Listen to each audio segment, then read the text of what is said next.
Welcome to our YouTube tutorial on how to view all group admins on Facebook. Updated.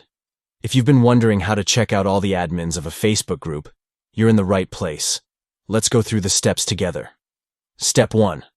Open Facebook on your Android device. Make sure you're logged into your account. Step 2.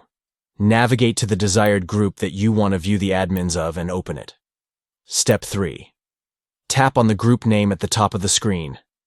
This will take you to the group's main page. Step 4.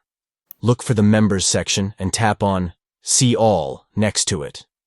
This will show you a list of all the members in the group. Step 5.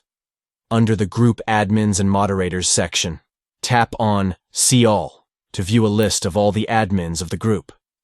And there you have it. You can now easily see all the admins of any Facebook group you're a part of. If you found this tutorial helpful, don't forget to give this video a thumbs up and subscribe to our channel for more tech tips and tricks. Thanks for watching.